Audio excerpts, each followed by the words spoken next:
Knee deep in this AI bubble. And yesterday I went kind of deep on the whole, why a bubble is a good thing, where you want to be in the bubble. And right now we are knee deep in the AI bubble. Today, Taiwan Semi reported earnings before the bell, had everything, an AI bull would want. 68% gross margins, stronger guidance, massive increase in spending to meet the AI demand. Let's see. Um, AI build out is real. Like it was a smashing success if you just looked at the earnings in a bubble, like nah, bubble, drink. If you just look at the earnings in and of itself, as opposed to the whole broad picture, and that's what we're doing here. That's why we are. That's why I've like taken it upon myself to get really into the weeds of the AI build out. I've made most amount of money in my life in bubbles, in these big expansions on the upside and the downside. Um, you know, I also run an algorithmic systematic trading company. And what it does is kind of doesn't pay attention to this stuff. It's very predictable. It's repeatable. It's a compounding annual growth model. It's just like get the money in there and let it grow over a long period of time, and it does great. I have a small portion of that of our family's net worth that I focus on in this thing. I angel invest, um, and I do other type of investments, but this is like a sleeve of 20% maybe of our net worth that's focused on the AI bubble. So what we're going to do today is dig in a little bit to what we just learned from Taiwan Semi's earnings announcement today, juxtaposing everything we've known for the last couple of years, what we think about the future, and then update our model accordingly. We're going to do that like right here, right now, together. First thing I want to do before we get on to that, I want to kind of take a look and look. This isn't evidence of like this isn't. I'm not going to say that this is damning evidence or like excellent evidence that we are in um, the very early stage of a bubble, but I want to compare it to previous bubbles. And the most notable, probably the best comparison we have because it rhymes, is the dot-com bubble, right? It rhymes because it's technology. It rhymes because it was more recent. It rhymes because a lot of the things that were built then to build out the internet are being done now to build out AI.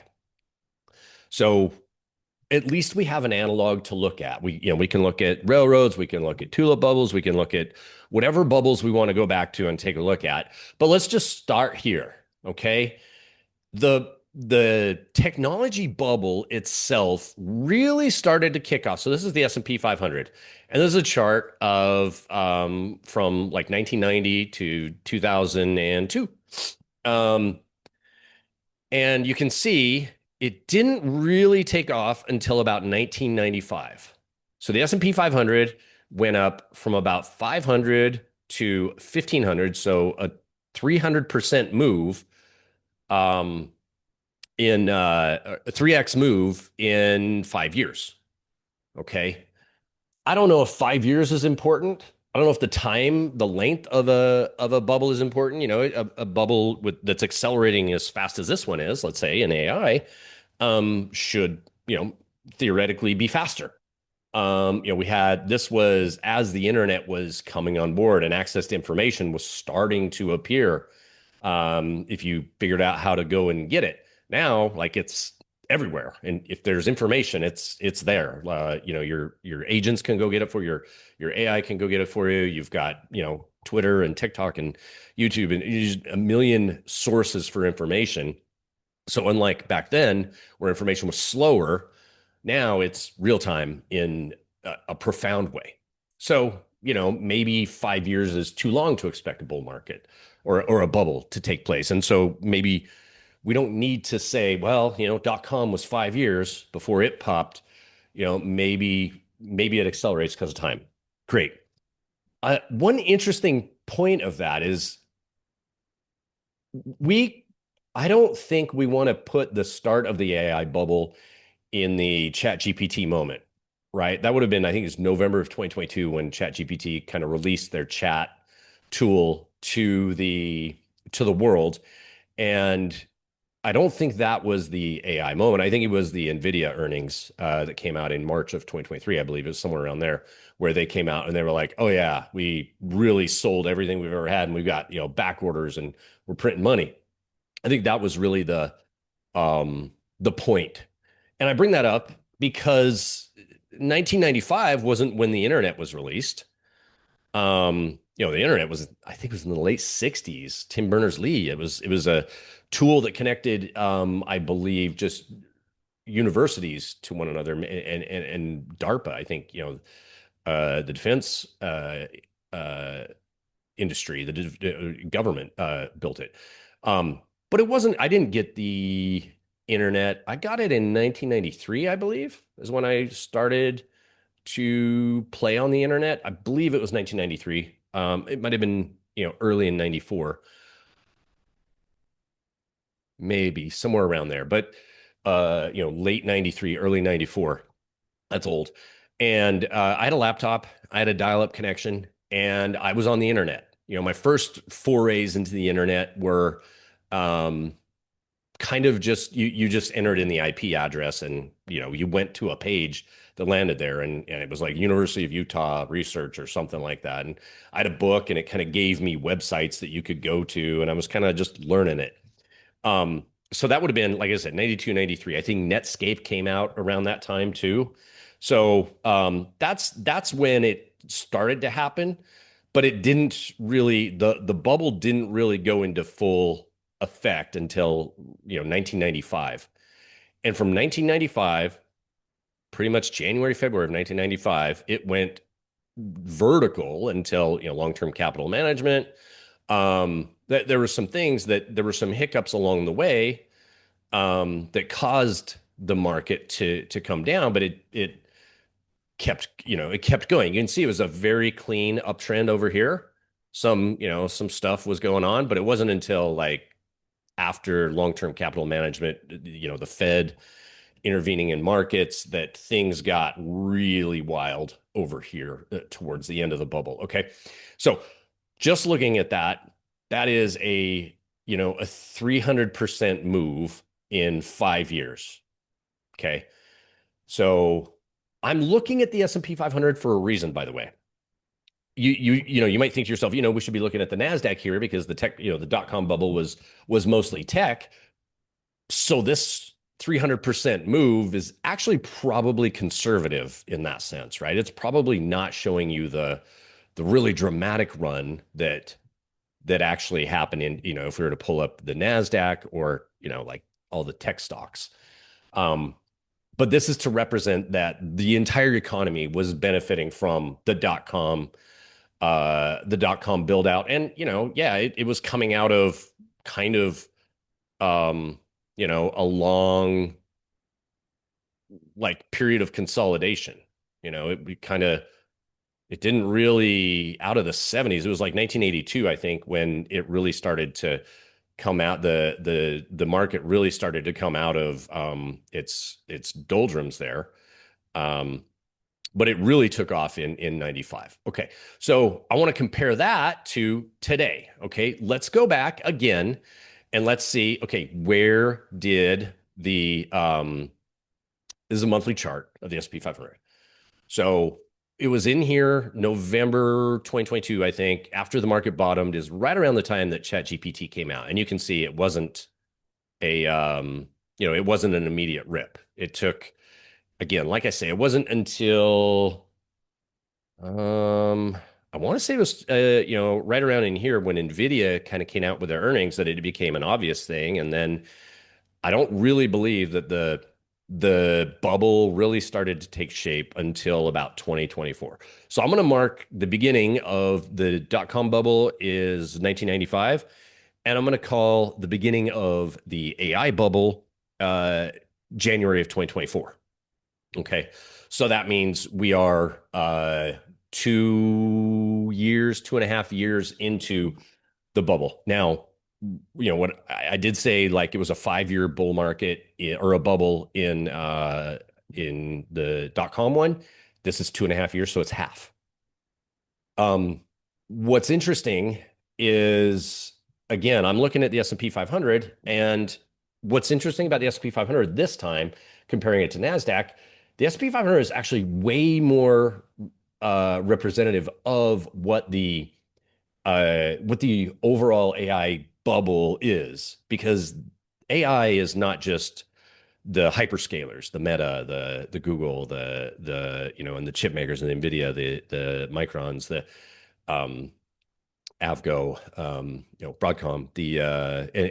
It's also energy, right? There's an energy shortage to provide power to the data centers. There's construction shortage. Like there's data centers need space. They need the product. They need walls and cooling systems and electricity and security and all those things. They need electricity.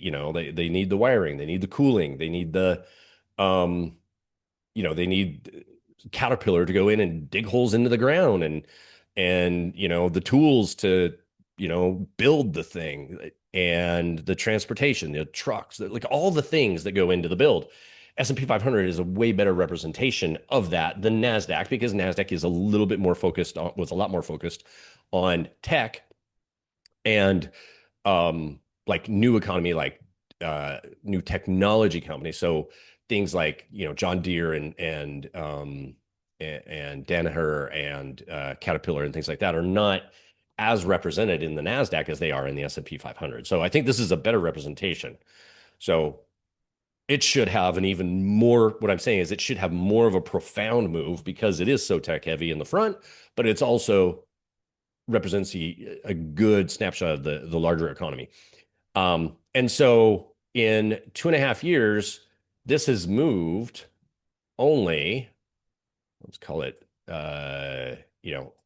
it's a 60% move. It's 60% higher than it was in, let's see. So let's go 2.5, March, April, May, June, July. So this would be kind of the July. Okay. So in the .com bubble, for the exact same period of time, 2.5 years, it's up 100%, 97%. Um, so we have drastically underperformed the .com bubble in the entire market. And again, look at what the S&P 500 was in the 90s. What were the constituents? What were the main holdings of the S&P 500 back then? It wasn't MAGA or MAG, and I don't know what it's called these days, Magna Mama or something. Like Meta and Amazon and Google and Netflix and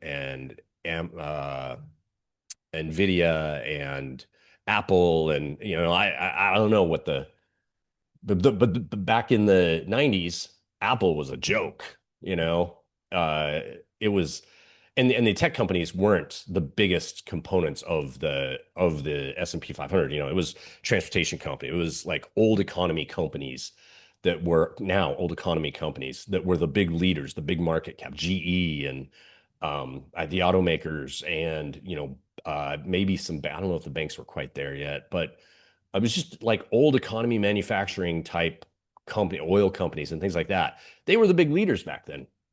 And you still had an outperformance during that same window, 1995 to 1997 and a half, of 100%, where we've only done 70%. Overall, you know, we're behind schedule to get that 300% that the S&P 500 did, even though the S&P 500 is representing more, getting more representation than it did during the dot-com bubble. So there's a question that at least gives me a lot of room to think to myself, okay, the broader economy is not fully participating in this yet. And that leaves me to believe that there is still a lot more broadening out of this AI bubble right? And it seems to have been more concentrated in some of the more, the more obvious names. And that might just be the power laws happening, and they're just going to continue to do it. And the rest of any other company that's still out there is just going to get wiped out. But I don't think that's fully the case. Okay. So I just wanted to juxtapose where we are in this bubble with what historically it has a bubble, or most obvious recent bubble has been. And one other thing I like to do is um, I like to trade using this little tool, 10-week simple moving average of the NYSE advancing issues. And when it gets down into this little area down in here, I like to buy. And it did that in April. And, we had a pretty good rally from there. Um, so it's a pretty good little tool. I'll share that with you. Okay, so let's see what happened today. Taiwan Semi, they came out, reported earnings, and like I said, to everybody, they were incredible earnings, except, if you wanted to own the stock, because it dipped down and well, overall, everything. Here's the Defiance and AI and Power Infrastructure ETF down 4%. Google down 4%. That's Taiwan Semi down. Micron, Micron, look at that, man. And this is a great thing to look at here real quick. Down 30% plus off the all-time highs when it reported earnings. What day was that? That would have been the end of the month, end of June. It was trading over 1200. It's down in the 800s now. Now what I'm seeing here, and this is something that this is gonna like put together our timing and our portfolio. We'll talk about the portfolio construction, timing, our trades, getting in, and all that. This wasn't a helper. Our usual tool, the SQN, the market regime tool, was not a good indicator of the type of, we're topping out. It usually gives us a really, a decent indication that, hey, we're overbought. And that was overbought at $134. It, 1,000% higher from there. It went, so when it first got into that area to the peak, yeah, almost 1,000% higher from when it first started to print that bull volatile market regime. It did it for a year and a year and a half. So straight up blow off top for a year and a half. So this is not something what I want to do is kind of take a look around at what we're looking at, and I want to find things to have in our portfolio to add to my portfolio. So understand this: if I've got let's say 30% of our tradable net worth in going to be applied to this AI bubble trade, I don't want to have 100% of it in on, whatever, the end of June when Micron topped and it took a 30% hit. Like I want to be in things that are already, that are in the thesis, that are moving in the right direction, but have a catalyst in the future, a reason that's, something that's mispriced now that's going to be priced in the future. Because a lot of this stuff heading into the end of June had been priced for perfection heading into this pullback we started to get here in July. And so if you go out and you just market buy everything at the end of June when Micron releases earnings, you're down whatever $100,000 portfolios down to 70,000, and you're kind of bummed, right? And you're looking at it thinking to yourself, man, I look at all these, if I'd have just waited 2-3 weeks, I could have, not lost $30,000 and been able to own this, started to buy things. So that's what we're going to do today is we're going to go through the dashboard that I built using a lot of the writing that I've been doing over the last few weeks on this AI build out and just the AI bubble that we're in. I still think we're in earlier innings than late innings of the bubble, as kind of the S&P 500 analog would lead to believe, but I'm open to the fact that I could be wrong, and that was the top. Micron earnings was the top, and SpaceX, whatever, was the top, and then we're going to spend the next couple of years going down. I'm open to that being the case too, because I also want to, be short when the bubble pops, and I want to be positioned for, the next bubble. So I'm totally open to it, and that's the whole purpose of what we're doing here is to just, be in it on the day to day, go deep, understand what's happening. Yesterday, I talked about, this AI bubble and how we can still, benefit because, what you hear about when you think about a bubble, you think, oh, it's a bubble. I don't want to be in it because the crash is so violent. Except if you're, if it's 1990, let's say it's 1997 and a half, and it still has another two or 300, 1 or 200% double to go, at least another double before it tops out. um that's, to me, that's one of those things that I want to be a part of. That's, in fact, it's the last leg of the bubble that is the most powerful, most profitable, most life-changing. It's, if you're sitting through it seems like, oh, this is amazing. I want to sit through the first half of the bubble here. It was just gorgeous. But the thing is you can, what took you 2.5 years to get to, you can double it. And usually at the end of a bubble is when you can get the major doubles and triple. Like you can catch the best moves in the latter part of that. Um, and so that's what we're going to be, we're going to hopefully see that we're going to be in, not quite into the latter part of this bubble yet. It's tough to say because there's so many names that have moved thousands of percent in the last, 6 months or year. So it's hard to say that we're not at the end of that bubble. Which is, again, this is why I'm doing this. I need to come to these answers. You and I need to work on this together. We need to figure out what all this is. That's what we're doing. Um, I'll be releasing this probably to the subscribers, to the Trendlock subscribers as a part of the dashboard. But you can make this on your own if you want. You don't need to, have me do it. For those of you that, want me to do it, that's how you get it. Or if you want, feel free to reach out if you want to like work on building something similar on your own for your business or other things. Like that's what I do. Okay. So this is the tool. This is my dashboard. This is the AI infrastructure desk is the dashboard right now. I have different portions of it. I've adapted it to be video mode or, regular mode. So I can actually, share my screen in videos. That's what that means. I did plug in an AI. I plugged in the API to an AI, so I can go back and forth, and it uses everything in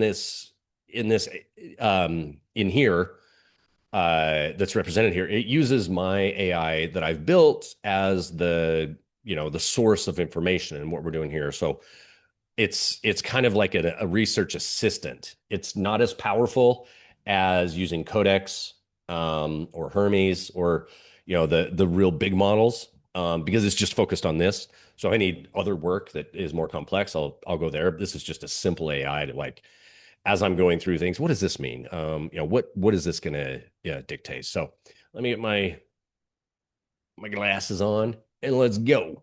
Okay, so again, TSMC confirmed the AI shortage. The market punished it. The cost of fixing it. I guess that means like TSMC just confirmed there is still shortage out there. But the cost to make it happen, the market was not rewarding. So everything was good. The build out is real. The market is repricing the capture of the returns, how large those returns are. In essence, is the price of TSMC and the AI trade right now, the known AI trade, I should say, is that priced in? Is the current price basically is the juice worth the squeeze? Is current AI price, the price of this stuff, worth the price that the stock's going to be, 6 months, 12 months, 24 months from now? And so kind of what everybody's saying is like, I I think we've funded the future now, guys. I think we're good. We don't need to keep looking for, um, keep repricing this thing on what the future is going to be. We're there. I think that's kind of what everybody's saying. So, quick, headline: 40 billion in revenue, 30%, 33% year over year growth, with 67% profit margins. Yeah. Um, let's see, 2026 expecting to grow 40% for the full year of 2026, and they moved from 60 to 64 billion in their expenses. One thing to know about TSMC is they are quite conservative. So they are a natural limiter to the AI boom. They have a conservative perspective on, so if you know that they are a big bottleneck to all of AI, to the Vera Rubin GPUs being released, all of that. Everybody who needs chips, TSMC kind of is the sole source for a lot of it, um, in the AI space, and you would think that that would force them to be aggressive, like, oh, everything's amazing. We could wipe out any attempt at competition by flooding the market with our product, delivering everything, doubling capacity, quadrupling, all these other things, but they don't. They're a lot more conservative than a whole lot of other companies out there. Um, and I mean, they've been around forever. And they're doing a lot to keep this thing from running too hot, no matter what is happening. But of course, that's going to bring in competition. If there's that much demand for this stuff, an entrepreneur is going to think to themselves, well, I'll just go build the product myself because the margins are 60 freaking 7% on $45 billion or $40 billion. Yeah, I'll go take some of that market share. I can, if you take profit margins down to 10 to 20%, boy, I'll take 10 to 20% on $40 billion all day long, right? And there's a lot of companies out there that are in the Fortune 500 that have like 1 to 5% profit margins on billions. So, yeah, this is incredible. CEO CC Wei says the AI megatrend continued to drive the need for more and more computation, which supports the robust demand for leading edge silicon, which is them. Great. Great rating, bad tape. The price in Taiwan was up 1.2%, but the ADR here in the United States down 3 to 4%. AMD, Intel, Micron down 6%. NVIDIA down 2%. What disappointed, capex reset. They were expecting to spend, they kind of told everybody they were going to spend 52 to 56 billion. Instead, they did 60 to 64 billion. So capex was higher, operating margin slightly below expectations. Great. Gross margins were below Q2's 67.7%, I guess. Okay, so just slightly contracting. Pockets of consumer weakness remain. So AI strong, but consumer weakness straight. Great. Okay. So I'm just going to walk through this. We'll do it together. Why the theme can be in a bear market while the build out continues. Expectations peaked before demand, of course. Classic bubble. Stocks can discount the next margin cycle, not the current quarter, right? So they're looking forward. They've been pricing everything based on the next 1, 2, 3 year build out, and each quarter becomes more and more risky that's the case. We're just going to do it.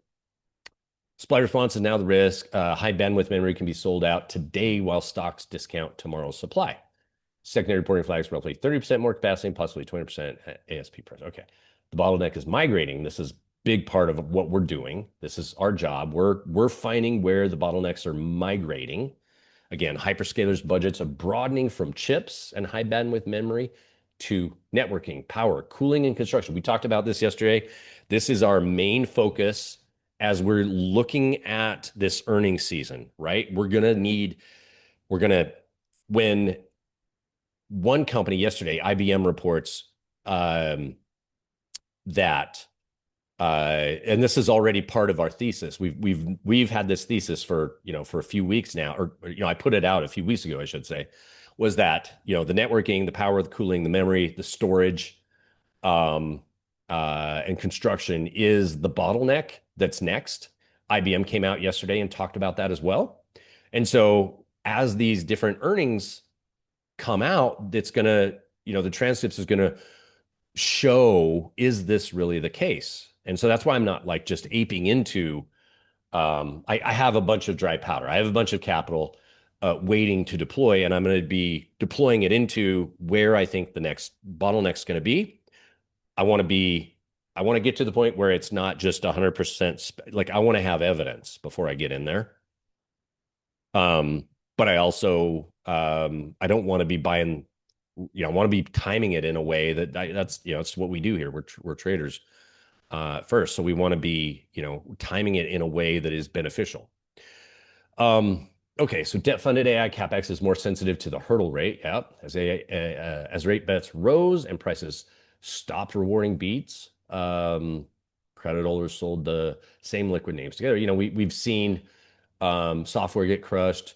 Anything that went and did debt financing has started to, really get. Oracle was a big crowd weave. A lot of those names got really punished because of their debt financing. And so, we have the macro with, the new Fed chair kind of, there is are they going to raise? Are they not? It's kind of back and forth right now. So there's indecision on debt markets too. Okay, so what it means, how are we interpreting this? Um, I still believe there's a system level bottleneck. And this is also this is my thinking guiding my agents to go out and do the research, combine it all, put it together, and develop this. But this isn't me just outsourcing my thinking to the AI. It's outsourcing my ideas and saying, look, agents, I want agents to go get this and do that and research that and build the model for this and go test that and go find. So this is it's like I have a staff of 100 researchers to go out and learn all this, you get all this stuff for me and then bring it back.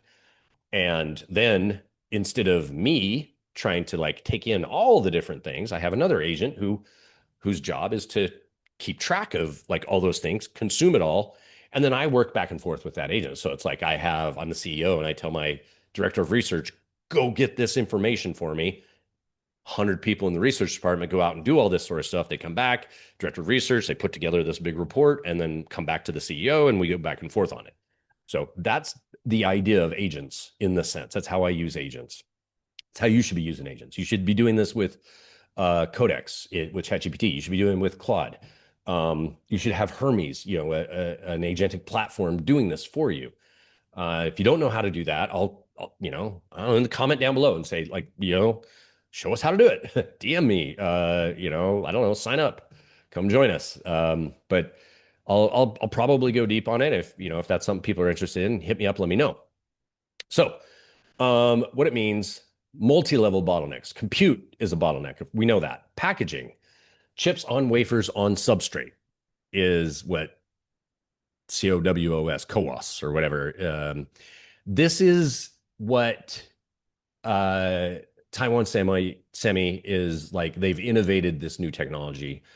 And that's how they pack. So they create the chips and then they stack these chips on each other and connect them. And that makes the chips, same real estate, more power, like condensed power. High bandwidth memory and server DRAM, we know about that. Like that's a story of Micron. Networking, cluster fabric, and interconnect. Okay. I don't know. Look, I've spent a lot of this stuff to me is just, I've done it for so long that I know it. I've lived these bottlenecks in real life before they've played out in AI. And so I understand the cross connects and, the drops, the power of the rack, all the different things in a data center and building these, large computers. Basically, a data center is a massive computer. I know a lot of this sort of stuff just inherently because I've done it.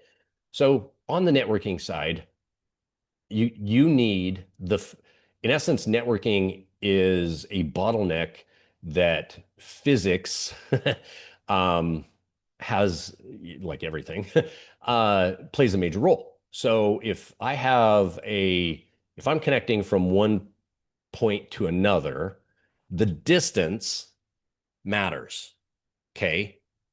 So if it's 3 feet versus an inch, that's super important to the speed. Okay. So that speed of the data being accessed is super important. As it takes time to travel, that slows it down. The tools. So if it's copper wiring to connect those two things, or over air Wi-Fi, that's slower than optical. Optical is light, right? The speed of light.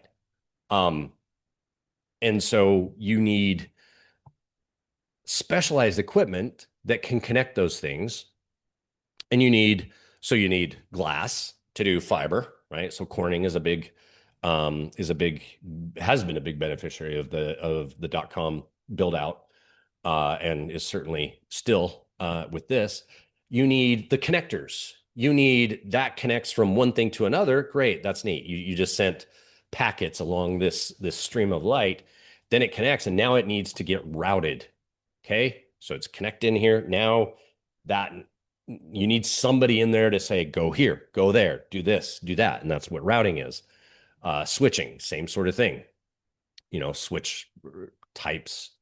Uh, and then I mean, it's just all these things, and they're bottlenecks, but they're nuanced because you can't be um, running fiber is not something that a lot of you have to have a lot more finesse doing fiber than you do running copper, because fiber breaks, it's glass, it's delicate, and so running that stuff is like a really important thing.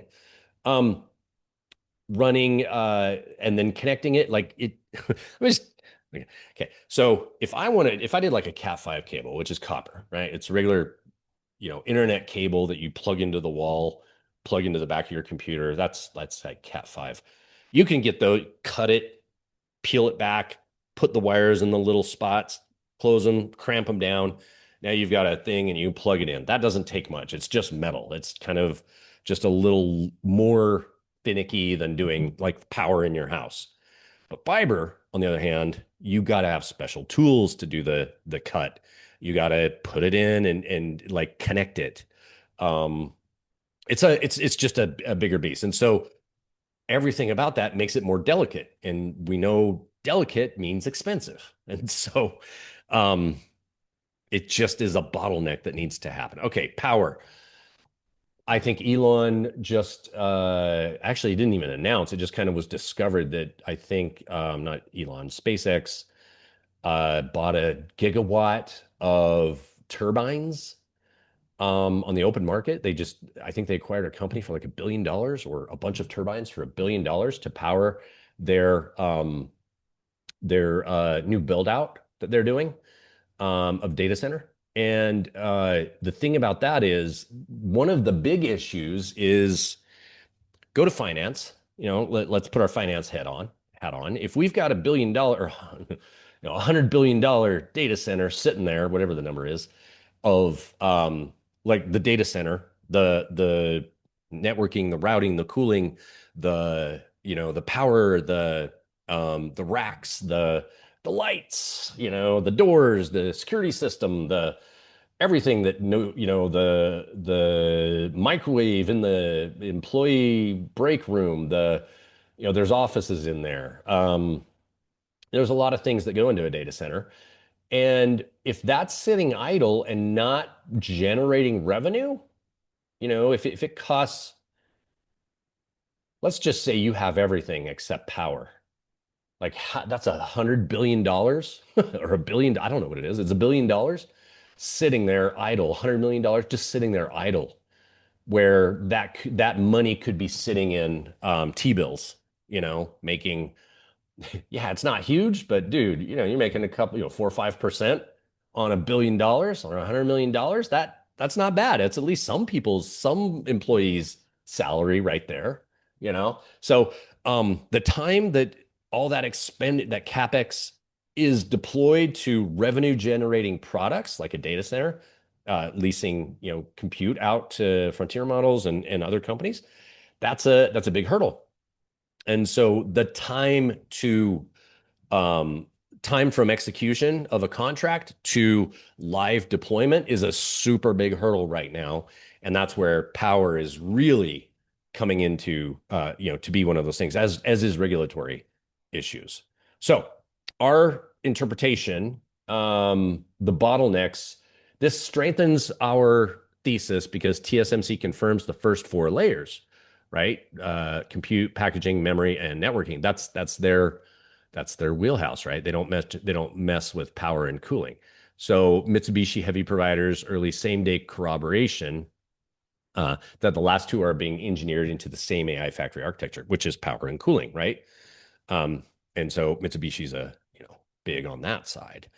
Um, Number beneath the headlines, revenue confirms demand. The more useful bubble gauge is whether scarcity can still fund expansion without giving up margins. If they're going to continue to make, you know, $40 billion a quarter on 67%, is it a quarter?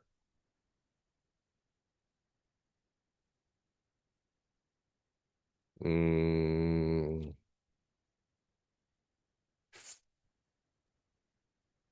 Q3 midpoint. Maybe that's the year so far. They made $45 billion this year. Let's just go with that.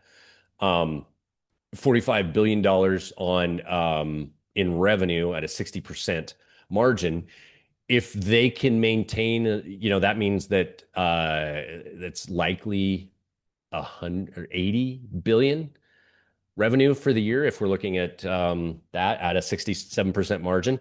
So the bet is, does that go into the next year and the next year and the next year? And is that priced in already on the stock price? Right. Those are the questions that the fundamental investors are toying with, and it only becomes an issue when people start saying, "Wait, what are we spending our money on?" How we avoid holding the bag. So this is the big important part of why I'm doing all of this is to just not own, Cisco at the dot-com high and take 20 something years to recover back to break even.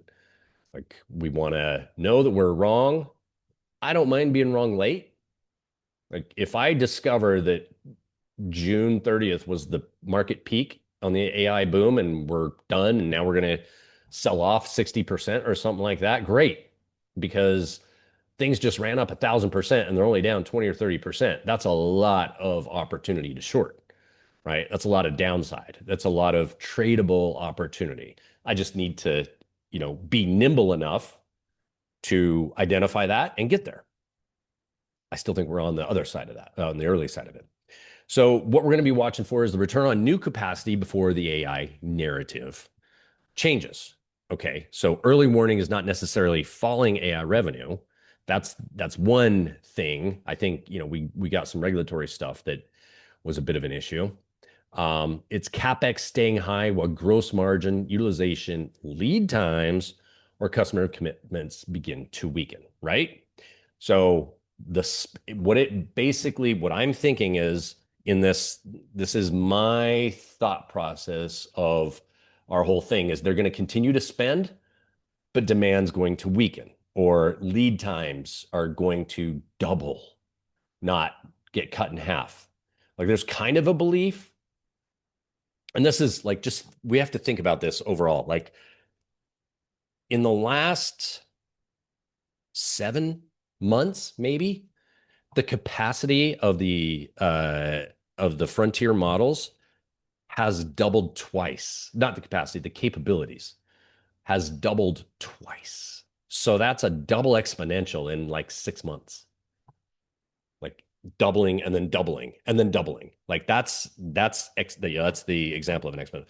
And that's why things are, we're assuming kind of a lot of people look out in a trend. They think, oh, the trend is this. But exponentials are where we're actually working with here. And we're kind of a lot of people are expecting the exponential to stop and to get back into a normal trend, which means we're pricing out 67% gross margins on $80 billion in revenue. Or yeah, I don't know, 80. So if your capex for 2026 is expected to be 60 to 64 billion, and your revenue is You're at 40 right now, halfway through the year, so it's likely 80. You just spent you have $20 billion or 16 to $20 billion left over. It's a lot of billions. It's a lot of millions, actually, is a better way to say that. That's a whole bunch of millions um, left on the books. So, maybe people are thinking like, oh, you're just when is this capex? If you're going to spend 60 billion and gross margins drop to 50 and 40 and 30 because of competition, um, or people stop putting in orders because lead time is too long. Think about this. This is why I keep going back to regulatory capture being a problem. If the regulation becomes the issue that like that can drag out lead times dramatically, right? There's nothing, Ronald Reagan, the something is like scariest words in the US language is like, uh, I'm from the government and I'm here to help. Um, anyway, it's something like that. And that's exactly what would happen is they would just slow down productivity and growth. Like Taiwan Semi is already a governor on the growth of this industry. Um, and so, adding government in there, regular, regulatory issues. Something that the current administration done really, really well is, they've opened up nuclear. They've like kind of done a bit more of getting industry to move. Where the previous administration was, unbanking companies and, like you're really trying to regulate AI before it, the cat was out of the bag. Yeah. Um, this is the opposite of it. So maybe it's a good thing that we don't have the regulations right now. Maybe it's not. I don't know. I'm of the more let it run, let the markets handle it. But that's neither here nor there. I'm definitely not. Doesn't matter. I just need to what I think is great, neato, Chris. But like I need to play the game on the field, right? Um, so TSMC already named the pressure points. They're saying into ramp costs, overseas fab dilution, yield fab dilution. So is that their own overseas fab dilution or is it competitors? I didn't check that out. Let me see that. So I'll go to my AI. Actually, let me close my AI and I'll just say what TMC. I'll just copy pasta this in here and I'll ask. They mean by overseas fab dilution? Their own, like the fabs in Arizona, or competitors? So let's see what my little AI research. Overseas fab dilution refers to the impact on TSMC's overall profitability and operational efficiency due to the cost and performance of their fabs located outside of Taiwan, such as those in Arizona. Yep. This dilution can arise from higher operational costs, lower yields, or inefficiency compared to their primary. We know that, of course. You know, they're trying. There's a reason that Taiwan's so important, and it's their ability to manufacture chips is it's cultural. They, if anything happens in the weather or at work, they go to the fab. There's like an earthquake, they go to the fab and fix the problems. It's a cultural thing. It's like all encompassing. That's just they're masters of the craft. They've been doing it forever, and they're trying to export that to the United States, which we want to, and we want that to be replicable. And they moved a lot of Taiwanese engineers and families here, where I live in Arizona, and they're trying to they basically one of the things they did, it's super cool. They went to their employees and they're like, how do we get you to move? And can we get you to go to Arizona? Can we get you in the United States? And they're like, you got I don't know, talk to my family. I'm gonna go to work wherever I'm at. I'm just gonna be in the fab. My family is gonna be the ones that have to make the decision on being in Arizona or not. And so they actually just went to all the families and said, what would be, what could we do to make you want to move to Arizona? And they were like, excellent schools, the same restaurants we have here, the same grocery stores, super safe, clean, big homes, like a home, not a high rise, or the things whatever that they want. And so they just went out and I'm pointing in that direction because that's where the fab is. And then the towns, the areas around it are being built for the TSMC Taiwanese employees moving from there to here. So it's, they're working on it. They announced $100 million investment in the fab here in Arizona, a new one. They announced that today too. So it is a bottleneck, right? As they said here, overseas fab dilution. They know it's an issue. They're reinvesting in to make better. Okay. The build out is still running, high capex. So the demand of AI is still running, right? High capex. So everybody's spending money to grow. Strong revenue guidance. All the revenues are amazing. Constrained leading edge capacity. So we know that. Returns are being repriced. That's it. And by the way, of course they are. Taiwan semi. Of course they are. Like, dude, we went from let's call the beginning of the bull market, February. We go from here, 100 to 500 in this 2.5 year bull market, right? That's a 5x. Of course, it needs to come back. We get all Fibonacci if you want. You can, I don't know, we're here. Do your fibs and be like, oh man, we got to pull back here. Like, I don't know. If we do, a lot of people thought we did the whole way up. Certainly did here, right? I mean, maybe that was a fib level right here. I don't know. It looks like it's worse. Yeah, but kind of close enough. Close enough. I guess that gives us a little bit of insight to um where the bubble kind of started. Gives us a little bit of insight there. Maybe this is it. I don't know. I don't do witchcraft. So it's still there, right? The equity market is saying like, oh, you know what? When everybody was agreeing that everything was amazing, it was amazing. And now we're all disagreeing on that. Not a lot has changed. It's just price caused a change, I guess, more than anything. So what we haven't confirmed yet is a fundamental break. Cancellations, nope. Weak utilization, no. Broad order and pricing deterioration. So if that's kind of what I'm looking for in this earnings season. And I think everybody's looking for that. And they're pricing that to be the case. Because what happens if it's not the case?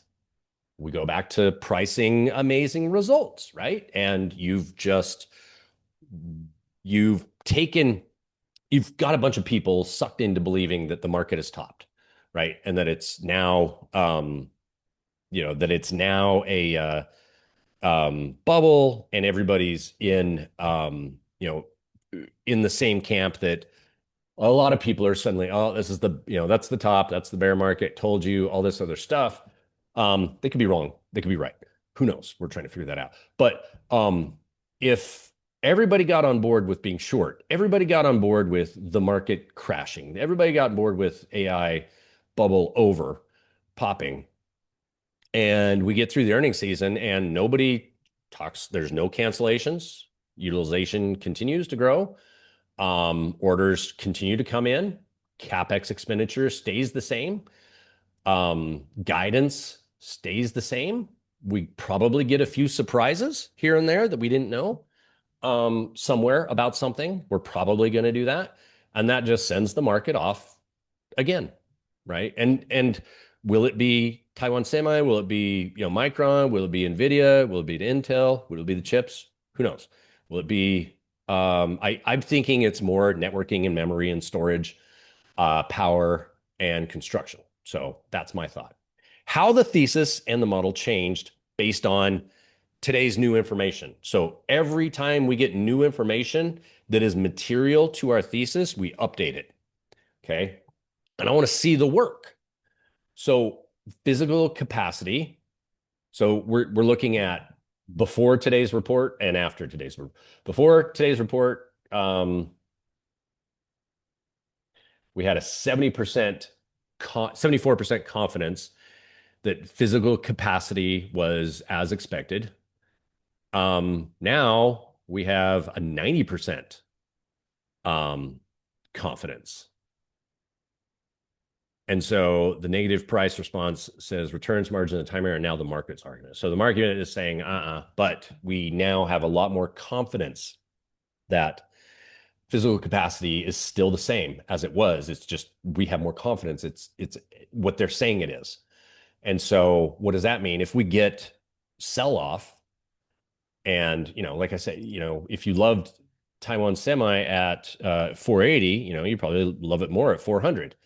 If we get a bit of a sell off in a little bit lower in this, but everything remains the same, we can just realize, oh, we actually can get this at least a discount to what it was being priced at before. Maybe we get a better opportunity to get in.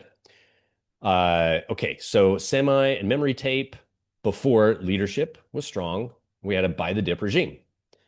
So anytime you get a dip, before, as of going into the earnings, we were just like, it's the leader. Taiwan Semi is the leader, and so any opportunity to buy a dip, we do. Now we're technically in a bear market, and that is different. That's a different environment to trade than a bull market with the leader. This is almost a bear market, down 17%. That's almost a bear market. You can see that we've had multiple bear markets in this massive run up. Not the first. And it again, if you're buying into this area over here at it was at almost 400, and you got to buy it at like 320, and it goes to 480. That's better than buying it at 400 and going to 480. So we're looking to find where's the opportunity here. It's just, as I always say, the market regime is important to how you trade. When you're in a bear market, the market is looking for rallies to sell, either to rotate into other trending bullish environments or to cut risk. So it's a different trade right now. So that's why I'm not jumping on this dip that we just had. Okay. And you can just put a simple, like, I don't know, like a simple moving average on it. Like we'll just do, let's do 1, 2, 3. Let's just make it like a 50, 100, and 200. And you just say, okay, I'm going to put a little buy order here, a little buy order there, a little buy order there. Like, could be that easy, especially in a trending bull market. Whereas we're in that bear market, if it's, if we're in a technical bear market, weakening relative strength, where do I want to be buying? Probably down in there, right? Let me highlight the 200 with a different color there. So, as it comes down to that level, you want to start thinking about getting, this is where we would probably start looking to buy on a technical-ish level. Okay, permission, edge lane. Okay, so before we had 15% model capacity. Okay, the thesis remains valid, but monetization evidence is less mature than the physical capacity evidence now visible at Taiwan Semi. So we had I think it was a 15% position target that we were trying to get to. Now we have a 10% position. I have like a 1-2% exposure to this right now. So I would still be looking to add. Oh, actually right here, position plan. So I currently have 1.8%. Now it's saying take it up to 4 to 5%. Okay. So what is that like? Again, if I've got 2% right now, 1.8%, I'm going to be putting,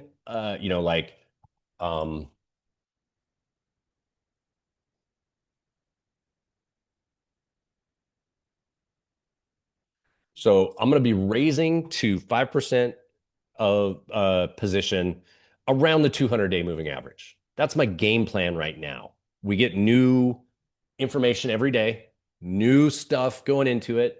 But as I'm like working this through, I know I got to get to a 5% portfolio size. And I know that if we are in this bearish market regime, what weakening relative strength, everybody's nervous. I want to own this. My mindset is the evidence still shows us as bull market, bubble. So not bull market, we're in a bear market, but the bubble.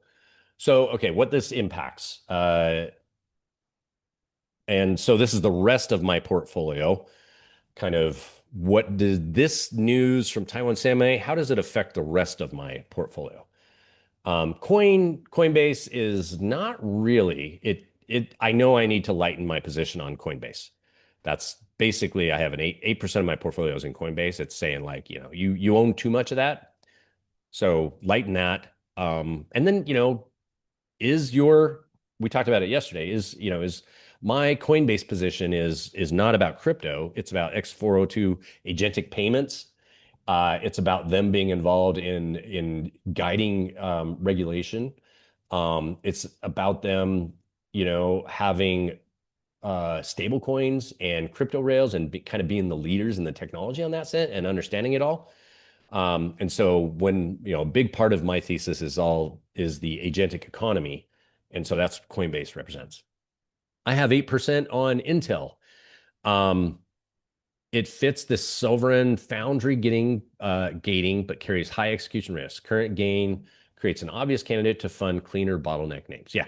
So I caught Intel. I caught a 200% gain on Intel. And then I probably had a much smaller, well, I did. I had a much smaller position in it gain. I had to sell it down from 20% down to it's at 8.3% now. So it was down to about 10%. So it's had a 2% dip since I sold in value, which is why the size is the way it is. So, but it's saying I'll be looking to take more off that. Danaher, not currently mapped in the AIM structure bottleneck. So I decide whether it's deserves a separate non-AI sleeve or becoming a funding source. So Danaher's doing good. It's as AI has, started to sell off, it's been a good hedge for that. And that's the reason that I am in Danaher is more of a hedge. And so I need to update my portfolio for the reasoning behind that. Taiwan Semi, I have 1.8%. So I need to get it up to 5%, right? So we've already talked about that. I currently have, I'm underweight. So I don't have all the capital in the account. So this is just looking at the account. I actually have more like a 70% cash position. Uh, not a fully percent, but it's, I'm going to put that to work in the rest of the portfolio. Um, I am currently overweight on permission, identity, and edge control. So it's suggesting we cut. And then on compute, power, cooling, and memory, networking as well. I need to raise my exposure there just on this current portfolio. I'm going to dump, a big pile of cash into this account soon, into this portfolio soon. And so this will all the numbers will rechange. But the underweight, overweight sizing and exposure is, it's going to be another job that I get it through. Okay. What did not change? So a good update should narrow uncertainty, not erase every risk, right? Just narrowing. Power and cooling still need their own proof. That's something we need to keep an eye on. This is something we're going to be focused on in this earnings season. So we're probably going to be more focused on Vertiv, Eaton, and GE Vernova than we are on the semis. Semis is just kind of to give us that everything still, capex is still being spent and demand is still there. Scarcity does not remove execution risk. The N2 ramp is expected to dilute. What is the N2 ramp? Let's see what that is. I think it's is that the 2 nanometer? Let's just see what my AI tells me it is. The N2 ramp refers to, production ramp of TSMC 2 nanometer chip. Okay. And the 2 nanometer is, it's a super high performance and super efficient, very small chip. And when you're talking about doing the chip on wafer on substrate, the 2 nanometer means you can jam more chips onto the substrate. Is that okay? A stronger demand thesis can coexist with a bear market. Absolutely, the market discounts future free cash flow, and so a bear market is actually going to be really good for the future of this. We need prices to come back. We need the froth to be let off. We need things to get reorganized, and that's what these like it's a bear market in chips and semis and the AI build out. It's minor, relatively speaking. Um, in any other market, you would be like, oh my God, we're down 20%. This is insane. And in this one, it's like, what a blip. I had a 10 bagger on a bunch of things. So, a 20% pullback on 1,000% gain is not that big a deal. Customer suppliers must confirm. So, we got IBM, guided forward. They're reporting on the 22nd or 23rd. Uh, IBM, whatever. But more importantly, Alphabet, NVIDIA, Broadcom, Micron, Arista, Integra. IBM's important because they have a lot more consulting business too. So that kind of is really important to understand. And a lot of the infrastructure, like building out data centers and building out things for clients, Fortune 500 clients and things like that. But yeah, Alphabet, NVIDIA, Broadcom. Broadcom is, big on the interconnect part of the data center stuff. Um, Micron, of course, Arista and Integris must show scarcity converts into revenue because demand is so high that they still have orders in. And people aren't saying, you know what, screw it. I'm going to take my orders out. I've developed a new strategy, and our new strategy is we have a hedge fund that invests $1 billion that we otherwise would have used to buy NVIDIA chips, and it just invests in the AI trade. I don't know. That's an interesting thing. I who knows, right? I mean, we've seen pivots, right? We saw Meta pivot, and then they released their new model. They turned into a hyperscaler. Everybody, SpaceX kind of went from building their own models to then they became a hyperscaler and data center, and they sold all their compute to, or leased out their compute to Anthropic and all these other companies. And then boom, you're like, oh, they're just a data center now, and they're gonna be a data center in space. And then they come out and they do Grok 4.5, and they got Grok 5 coming out. Like there's stuff. It changes really quick. For the last 48 hours, other evidence that, so this is the news. Okay. We did get more information on the power and cooling part of our thesis. MHI, Mitsubishi ships a 10 megawatt class US chiller and joins NVIDIA's integrated AI factory architecture. So it's modular cooling system designed for NVIDIA DSX aligned liquid cooled deployments, while NVIDIA says compute power and cooling must be designed as one system. So this is the first fresh downstream corroboration that rack density is forcing system level cooling an 800-volt DC power design rather than isolated person. So they're basically building an entire rack, with the cooling involved and the power involved and the compute as an entire integrated device. Early corroboration of the power cooling lane, keep the allocation gate in place until public suppliers report orders. So we have to wait to see that. Another thing, they launched a new server for local AI. IBM launches a compact Power 11 server for local AI inference. It runs local inference using on-chip matrix acceleration designed for compact on-prem deploy with materially better performance per watt than prior. Okay, so this is selling to their clients. Okay, so what does this mean? This came out after the guidance yesterday, or with the guidance yesterday.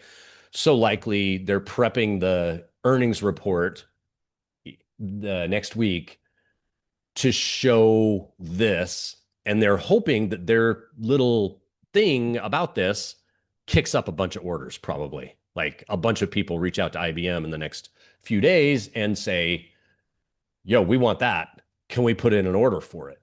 I think that's probably what happened. Okay.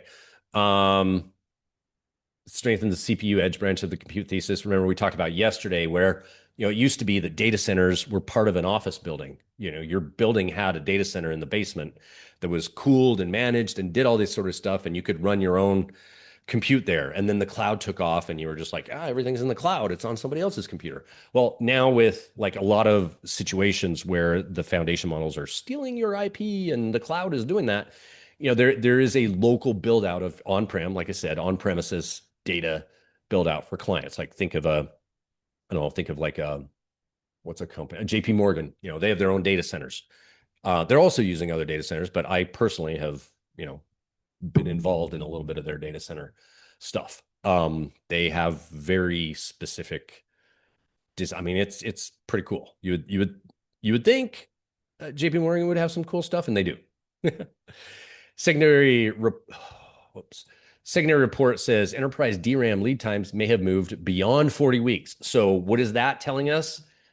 That means that the 40-week lead time is not actually there. It's further out. Well, let me kill this browser. And that's new information. If confirmed by Inventec, memory vendors, or enterprise buyers, so that's who we're looking for, Inventec, right? But we're also looking for memory vendors in their earnings call and enterprise buyers in their earnings call to confirm that the lead time for memory is longer out. And that would connect TSMC's capacity signal with IBM's claim that clients are pulling forward server storage and memory purposes. Okay. We're not changing our model yet, but this is one thing we're going to be watching going into earnings. You can see why this is like, look how much information this is to like get through, to process, and to keep in your mind as you're going into the next earning call or tomorrow's trading day when let's say we do get a touch on Taiwan Semi of the 200. If that happens, I have a plan, and so I'll have that available, and I'll have my agents basically monitoring the market, doing their things as they do, which the rule is I'll go tell my agent, hey, we need to get 5% in TSMC around the 200-day moving average. I don't need to monitor that anymore. I don't need to do that. I don't need to stare at my charts and wait for it to happen and just sit there and like, oh, oh, oh, oh, oh, oh. I can just tell my AI, hey, if we get down to the 200 moving average and everything in this, all this other information that like this plus the 10,000, 10 million other things you have going on about what we've been working on in this, when it gets down to that 200, just get the trade on for me. And that's what it does. So that's like, think about how much information we're trying to consume and like it's useful to learn this stuff. It's useful to figure this stuff out and get it in our our brain sickles. But we need to act, right? And that's what AI gives us the ability. Agentic AI gives us the ability to go and act for us. Once we've kind of like reviewed the plan, I can just go to my agent and be like, great, add this to it. When if everything stays the same and our plan doesn't change and everything's worked as planned and nothing changes, pick up some move my portfolio 5% exposure to Taiwan Semi, and he'll do it. That's too much work for a man or woman to do a lot of this every single day. This is why we use AI. This is so scalable. Okay, so what comes next? Some of the things so this is the next 3 to 6 month radar. Like what are the bottlenecks that are already recognized from budget categories that may only become obvious after the next failure, order wave, or enterprise incident? So what is going to become an issue 3 to 6 months now, right? These are things that we have to think about. And, we don't I want to have a plan. So it's thinking 3 to 6 months out on things that may be exposed from the bottleneck. That's what got us memory. That's what got networking. That's what got us storage, cooling, power.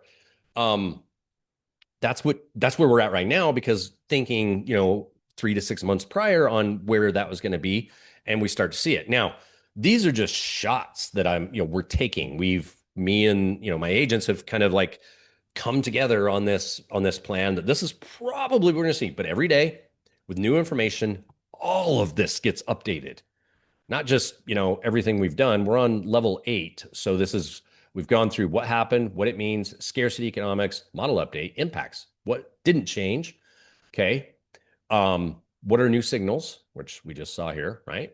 And then what are we monitoring next? So like what's going to be, think ahead 3 to 6 months. Things are moving fast, so this could happen in a week or two. So, but I want to like just have that out there, and I want my agents are going to be focused on this stuff for me. They can have 10 million things going on in their minds at any given time and process it all before I even finish reading the article, or hearing a podcast about something. So the first thing, permission and security. Non-human identity becomes its own control plane. Current, like I said, Argentina has already allowed AI to have personhood in Argentina. Interesting. U.S. doesn't have that. Like I think that's the only country that has it. So every useful agent authenticates, delegates, calls tools, and creates an action chain. Right? Classic IAM. It's like permissions. Like you're trying to explain what IAM is. If you ever worked in a company, you have like permissions to go into different folders and do different things on the network. That's what this is. Basically, you're giving your agents certain guidelines that it can and can't do. Okay.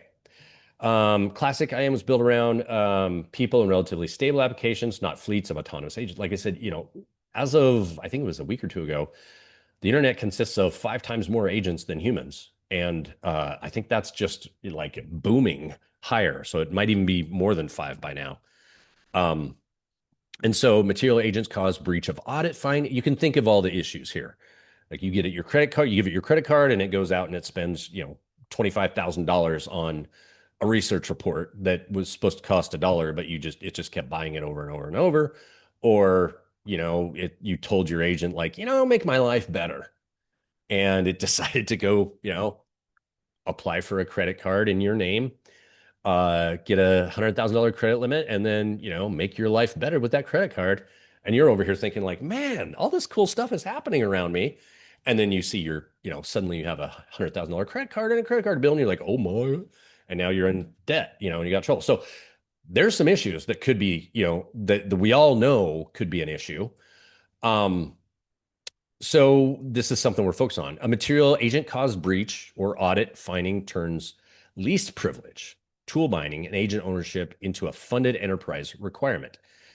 Absolutely. I was on the phone with a major manufacturer of, let's just say, a component of the AI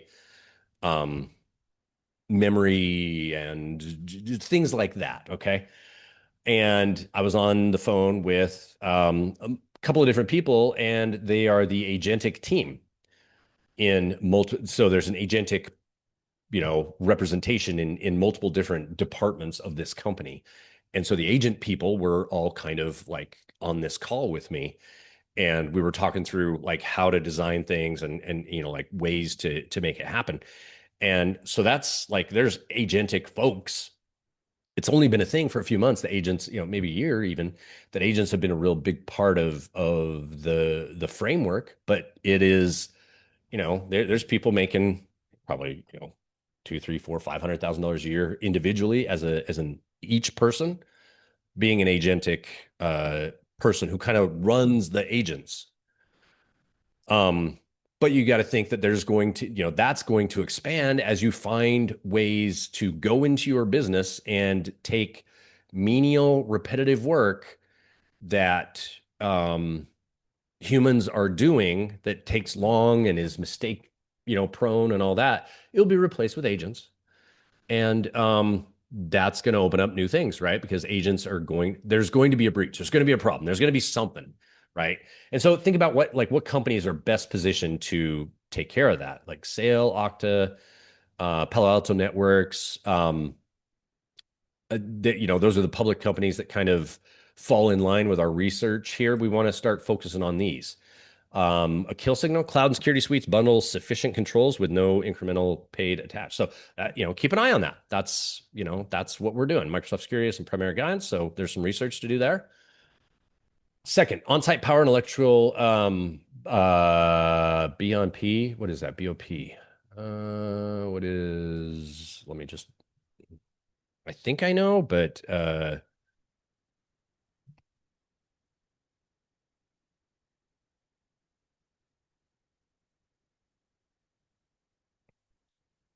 balance of power. Oh, okay, load balancing. Okay.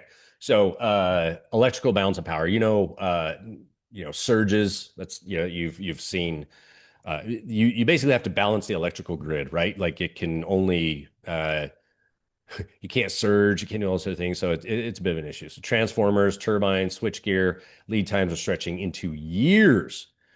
While grid interconnections can take 3 to 6 years, behind the meter generation, islandable microgrids by deployment time. We talked about like what SpaceX did, buying gigawatt of turbines recently.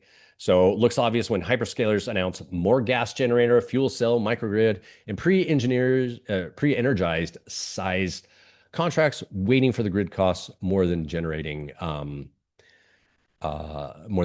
site. Okay, so um, the names, CMI, MVT, PAL, ARC. So just go and research those. Kill signal, permitting emissions. So no, no. In essence, government stepping in and basically saying, "Oh, you can't do your own generators anymore. A generator over this size or capacity over this size cannot be ran by a private organization. It has to be ran by the government or something like that. That's kind of an issue. Yield intelligence outruns raw fab capacity. Okay.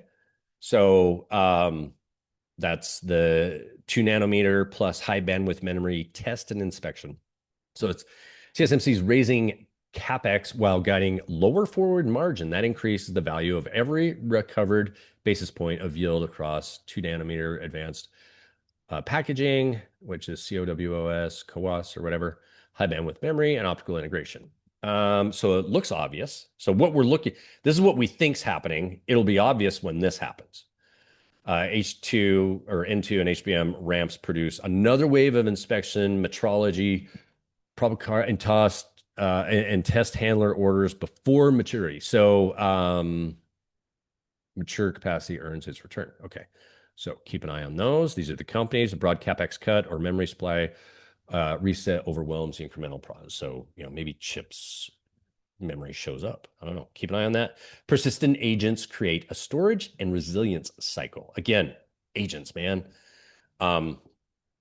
If you just wanted to think what the future was, invest in the future, this is probably, you're thinking, everything's already been done. Where is the stuff that's going to be happening? And I want to invest in that. This is how you would do that. Okay. Persistent agents create a storage and resilience. Agents do not generate one answer and disappear. They accumulate retrieval data, logs, checkpoints, tool outputs, and audit history, moving the constraint from raw compute toward data movement. Aha. Data lakes, databases, things like that. So enterprise AI development deployments begin naming storage throughput. We've already been looking at storage, and throughput is networking, right? Context retention, backup, and recovery as a production constraint in earning calls. So storing, getting a data lake, storing all your data. You have to understand also there needs to be audit trails for a lot of this. So if you're having, oh geez, if you've got 5 agents for every action that would normally take a human that needed to, now you need 5 times the documentation that a human generated. And then the velocity that these agents can work, so an agent can probably, let's just say a human 8-hour day, let's say they could generate 100 logs of information of work in a day. So now you got 5 agents running. Okay, let's just say the efficiency of an agent is the same as a human. You've now got 5x the amount of data. But we also know that agents are more efficient than humans. They don't need to stop. They don't need to stop after 8 hours. They don't need to go to the bathroom. They don't need to have lunch. They don't need a day off. They don't need vacation, anything like that. So just being generous, instead of 8 hours, now that's 3 times more. So instead of 500 logs of data. That's 1,500 logs of data. So three times to make 24 hours. If each agent is just as efficient as the human.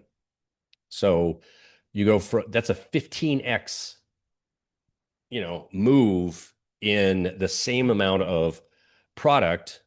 And now it's going to be happening. That's just assuming it's at the same efficiency. The less obvious cooling winners are the plumbing. Okay. Integrated AI factory design pulls pumps, quick disconnects, coolant quality, CDUs, heat exchangers, and leak detection into the critical path, not just chillers and branded cooling systems. Okay. Yep.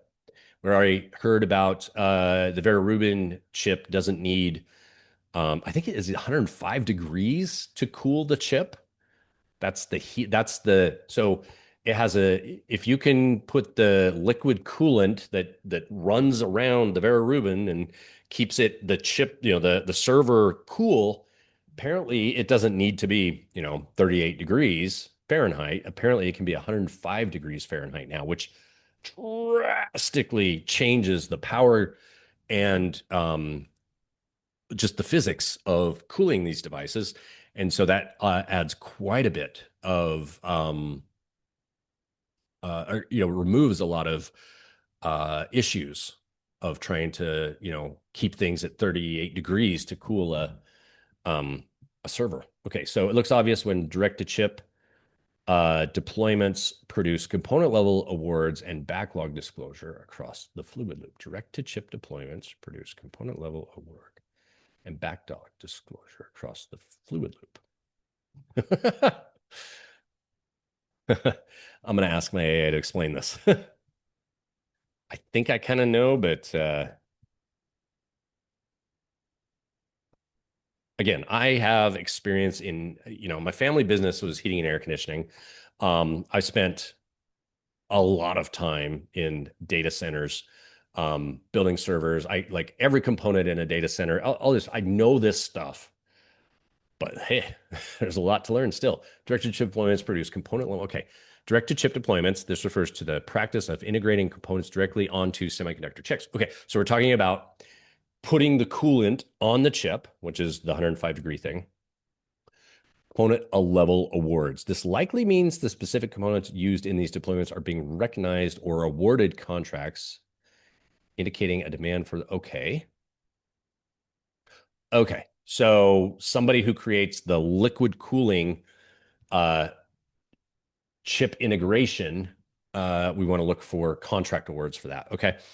And then the backlog disclosure, the reporting of outstanding orders or demand. So again, how would you have thought when we were going into when we're talking about this AI build out and data center build out, I mean like that, when you hear heating and air conditioning is a major backlog or a major part of that issue. When you hear that, you're like, yeah, has to be. Well, did anybody think that it would be if you could put the heating and cooling on the actual wafer chip in there instead of the rack around it and blowing air into it like a year ago or 6 months, I don't know, like however long ago, if that was a thing that you were not like it wasn't integrated, liquid cooling stuff wasn't really integrated in this way, that's a new change. And that's a step function, right? That changes how much space you need in a data center. So you can either put more servers in the data center, or do other things in the data center. All those sort of things are there. Okay. Let me see.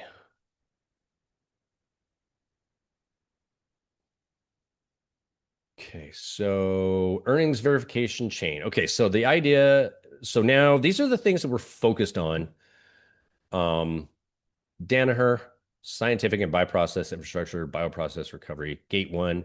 The idea radar only becomes a model change when public companies confirm conversion. So bioprocess recovery, Google, hyperscaler, TPU operation, models and distribution, that's their thing, AI capex and cloud monetization. So that's what we're looking for in Google. Just kind of a verification, a quick one. Gas turbine engine and grid equipment, turbine backlog. Tesla, talking about robotaxi, full self-driving deployment evidence that they're actually doing it, not just talking about it like they always do. Intel, foundry turnaround, strategic domestic capacity, 18 A yields. Okay, so this is kind of the things that'll move us forward. These are the major things that we're paying attention to. Um, Symbol search. Okay, so if you want to search something, this is kind of a live price, what the market is confirming now. Basically, this is relative strength versus the Qs, and everything except Danaher right now is kind of down. We're in that market. So the bottleneck lanes, these are my thesis, and then this is your workbook. Not yet. That's workbench down below. So my bottleneck lanes, we have three things are strengthening our thesis, two things are changing, and there's one thing to watch. So strengthening, full stack AI build out, top level thesis. The AI is building. Okay, great.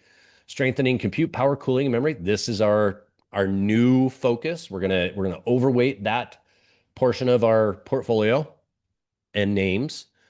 We got an increase to 90% confidence on that from 74% earlier from today's earnings. Um, what's changed? Permission, identity, edge control. This is something, again, we got to keep an eye on. I can see a time when there's like, this is like a major hack. And when a hack used to happen, now they happen all the time, right? But when a hack used to happen, it would take a stock down, 10, 20, 30%. I think this is going to be a similar sort of things. Regulation and government gating, yeah, we're going to have to watch that. Um, the business turning market hypothesis into rules, dashboards. I'm getting better. It's telling me I'm getting better at this. uh, it's doing its job, not me. The pollinate system layer, the business product layer, turning market hypothesis into rule, dashboard, selectors, risk governance, and research infrastructure. So we're building these. These products are getting better. Changing desk product architecture, the dashboard model route. So this is kind of actually this what we're talking about. The dashboard model router, um, data model corpus monitoring system that turns research into paid product. Okay. So that's changing. I don't know what changing means, but 72% confidence that I'm doing it. Okay. Desk product architecture. Okay. So this all needs to be updated. Okay. Now to the workbench. Okay. This is where you like, this is where I put my notes. Let's just do portfolio holdings model plan. So this is my currently got 14 positions. It's made 8.2% since inception of the portfolio. 92% of my thesis has been mapped, outside thesis a little bit. So 90% of the portfolio is the thesis, 7% is out, and a small cash. I can just upload or screenshot my portfolio from Fidelity and throw it on there, or wherever. I'm integrating it to Alpaca or Interactive Brokers, one of the two. And so that'll integrate with my AI agents, and it'll as we're talking, it'll have that this whole thing will just instead of me doing the screenshot, I'm going to move this whole portfolio over to that place. That's what that means. So I'm going to fix that part. This is something that needs to be fixed on the product. Thesis lane concentration. So 31% of my portfolio is here, 19% here, 16% here, 24% here. Currently, these are my, this is my portfolio exposure and my returns since having these in the portfolio. So Intel, so again, I had a 20% exposure there. That's what had this over 200 something percent. So, obviously this thing is down from where it was a couple weeks ago, but it's again, this is what 30% of what I'm going to actually put to work. So I'm going to dump a much larger position into. And so I'm going to reposition this. Portfolio versus model thesis. So it's basically saying I need to get my compute power cooling up to 40%. I'm down there. Again, I'm gonna put a big number in here. This is all going to change, but it's going to help me work through each position, how I want to have each position sized. Um, Currently, I need to, keep these. I need to add to my cache. I need to add to Taiwan Semi, keep, research, Tesla, Coinbase, Danaher, SpaceX, macro and energy bottleneck tape. So it's just kind of what's going on in macro and energy. That needs to be, I need to improve that portion of the dashboard, I think. Um, Let's see, live news. So, just kind of keeping up to date on the latest news as of 4:35 p.m. So 2 minutes ago. Kevin O'Leary and Fox News sued over claims that data center critics had CCP ties. Okay. Um, NVIDIA shrinks robotic chip size in half. That's interesting. Maintains performance with new Jetson AGX Thor. Okay, new news. Zelensky dismisses another defense minister. Okay. Japan's enterprise and startup build AI solutions using NVIDIA Nematron models. Nematron's awesome. GPU.ai named official title sponsor for AGI Summit of 2026. Okay. OpenAI details GPT Red, an AI that attacks its own model. So red teaming. Cool. So a cyber model. Engage Your Destiny announces release of When Intelligence Isn't Human. Okay. Okay. Interesting. Internet providers split over blocking of suicide forum amid calls. Ooh, yikes. Okay, so that's my news feed, prototype charts. These um so let's see. AI build out since the second of the month has gone up quite a bit, I guess. I don't know. I think this isn't preview data only, data not okay, yeah. So this is what I'm hoping to kind of get built out. So you can still see things that I'm building. Data sources, mono. So these are like all my data sources, and then just so I know. Company radar, research corpus, open complete company. So if I want to, let's see what it does. Okay, so this is the company radar. Every company that we're covering here, kind of what they do.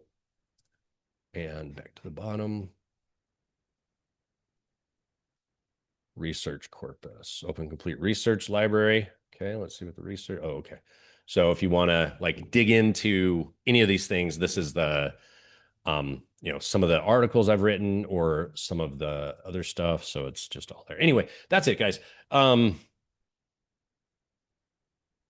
Hope you guys are liking the stuff that I'm putting out on this stuff. Honestly, it's if one person watches this, that's great. It'll be me. I'm gonna watch this. I also am gonna give this to my AI, and my AI is gonna watch it, and it's gonna improve its work based on this video. So what I would suggest if you're looking to do this, like here's a route. Take this video, take the link, drop it into your AI, and say, build out that dashboard for me. But here's what I think. Interview me, build this out for me, but interview me in the way that Chris did this. Like let's come together on our thesis. Like we don't need Chris's thesis. You and I need to build it. And then what's he talking about? Like where he tells his AI to go out and do the trading. How do we do that? That's how you do this stuff. You don't need to know how to code. You don't need to know any of this stuff. You just ask it and it'll do it. And your agents are super capable of that. They're going to be able to do all the work that you want. It's just you need to empower it and feel comfortable with it. So thanks for hanging out. Give me a like, subscribe, all those cool things. I love you all. Thanks for hanging. Bye.